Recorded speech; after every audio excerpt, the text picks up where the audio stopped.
buenas noches a todos, chicos, y bienvenidos a un nuevo video. El día de hoy vamos a hablar un poco sobre la controversia, el debate gigante que hemos tenido durante estos últimos días sobre la cancelación de las cuentas de redes sociales del presidente Donald Trump. ¿Y por qué quiero traer este debate a este canal? Específicamente porque me parece muy interesante que podamos conversar un poco sobre la cantidad de dilemas, de situaciones que trae el hecho de que a un presidente en ejercicio le censuren de esa manera en sus redes sociales por violar unas normas que esas redes sociales han planteado para su comunidad. Y quiero empezar este debate o esta conversación porque son tiempos y son situaciones y dilemas que no habíamos visto nunca antes en el desarrollo histórico del mundo, porque no se había presentado una situación de esas y por lo tanto debemos entender que estamos ante una situación inédita en muchos sentidos. Es claro y es totalmente real que en muchos años, es decir, en el tiempo que llevan existiendo Twitter, Facebook, Google, Instagram, Snapchat, etcétera, todas las redes sociales que se les puedan ocurrir y las que no estén ni siquiera tan divulgadas como estas,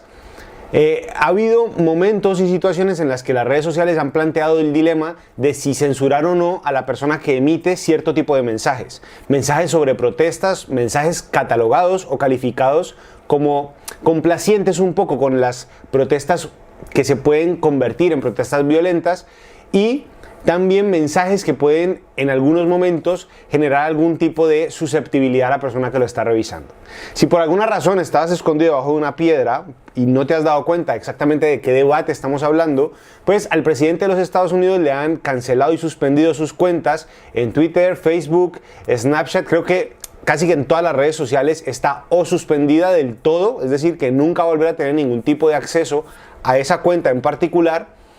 o no se le permite acceder a sus cuentas hasta después de la posesión del presidente Joe Biden. Donald Trump convocó una manifestación en el marco de un momento en el que el Capitolio, o dentro del recinto del Capitolio, se estaba presentando una especie de confirmación de la elección de Joe Biden y Kamala Harris como nuevos presidente y vicepresidenta de los Estados Unidos. En la convocatoria de esa manifestación y durante el tiempo que esa convocatoria duró,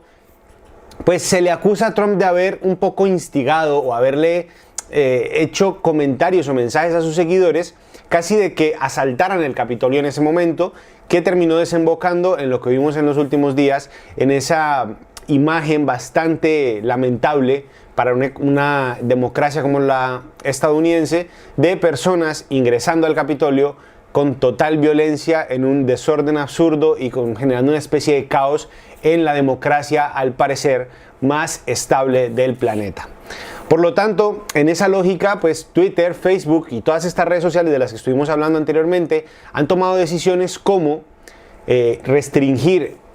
inicialmente por 12 horas el acceso del presidente Trump a su cuenta, donde tenía o tiene, no lo sé si llega a recuperarla en algún momento, aunque no creo, pero tenía alrededor de 80 millones de seguidores, y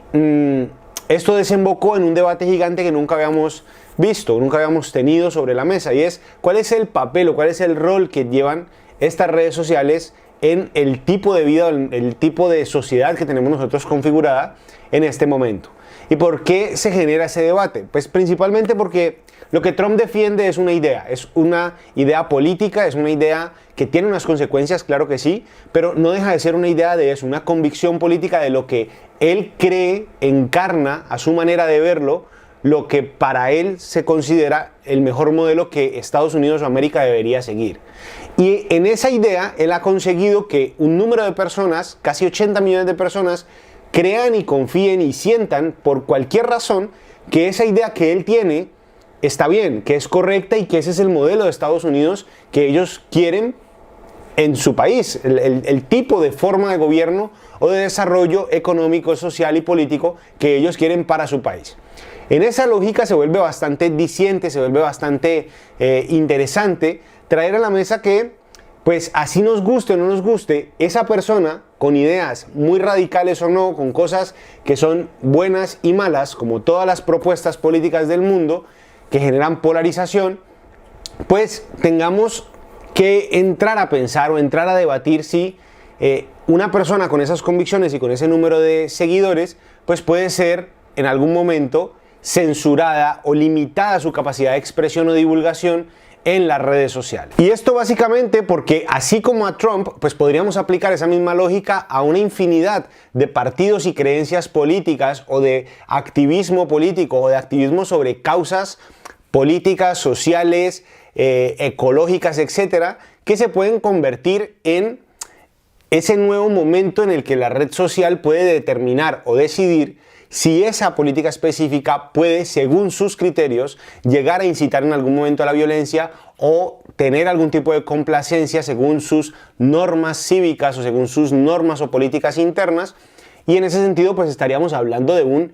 total y frentero ataque a la libertad de expresión, porque no creo yo, y esto ya es una opinión personal, que sean las redes sociales quienes deban tener ese rol, ese papel, esa autoridad de decidir quién sí y quién no puede tener o hablar o decir cualquiera y sea su mensaje en una red social. Hemos configurado una sociedad que por supuesto consume hoy en día muchísima información a través de las redes sociales, más que en su momento a través de los medios tradicionales, entiéndase prensa, televisión, radio me refiero a radio tradicional. Y eso ha llevado a que estas redes sociales tengan un papel social, un juego, un rol en la sociedad que es ahora mucho más importante. Imaginemos por un momento que hace 30, 40 años atrás, algún político, cualquiera sea, tiene una idea radical, tiene una idea xenófoba o que piensa que, por ejemplo, en Estados Unidos los latinos no deberían hacer X o Y situación o no deberían tener esta participación o ser vistos de esta manera. Imaginemos que en ese contexto un periódico decide, por alguna razón, no dejar que ese político hable, no dejar que esa idea se discuta ni siquiera y que no salga a la luz. ¿Llamaríamos a eso entonces censura? ¿Diríamos que el periódico en ese caso está censurando la idea de un político? ¿Y qué pasa cuando ese político, por ejemplo, tiene ideas que van en contra de los intereses económicos de un medio de comunicación? Caso, por ejemplo, muchos partidos de izquierda en muchos países donde las ideologías de derecha se han rodeado de clanes económicos que normalmente controlan medios de comunicación muy grandes y por lo tanto, pues esas políticas teóricamente de izquierdas, pues se convierten en una excusa o en un vehículo para atentar contra esa lógica económica. ¿Qué pasaría entonces si un periódico de esos, una radio de estas, una estación de radio o un canal de televisión decide no poner la entrevista de una persona de estas, de un político de estos que no piensa como ellos creen que debería pensar o que no dice las cosas que ellos quieren escuchar? Si ese medio de comunicación no presentara esta información, podríamos decir entonces que está censurando la opinión de ese político, de esa persona o de ese individuo. Es ahí donde me parece que entra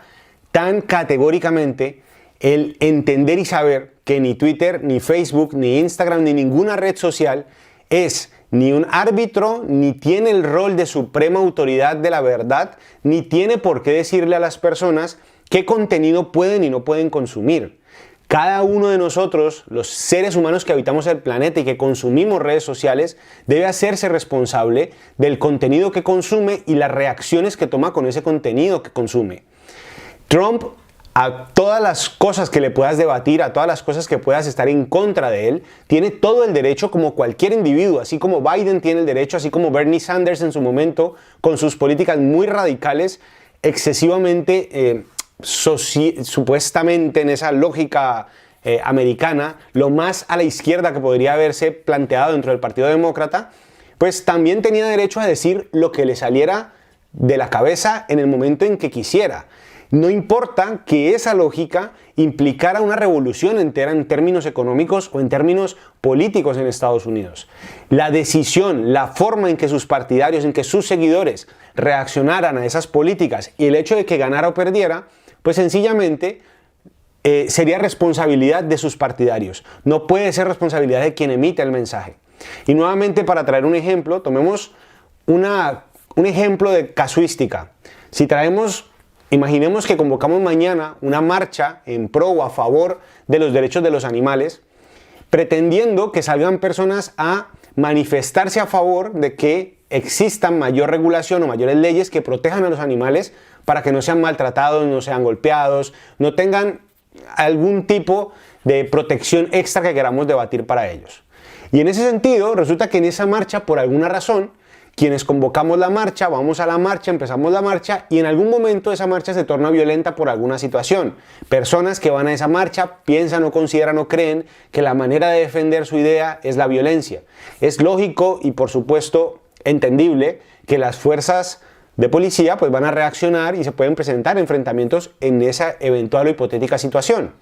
Pero eso quiere decir entonces que la red social a través de la cual convocamos la marcha tiene la capacidad de decir o de creer o sentir que debe restringir nuestras cuentas porque le parece que lo que estamos haciendo, al fin de cuentas, parece ser una especie de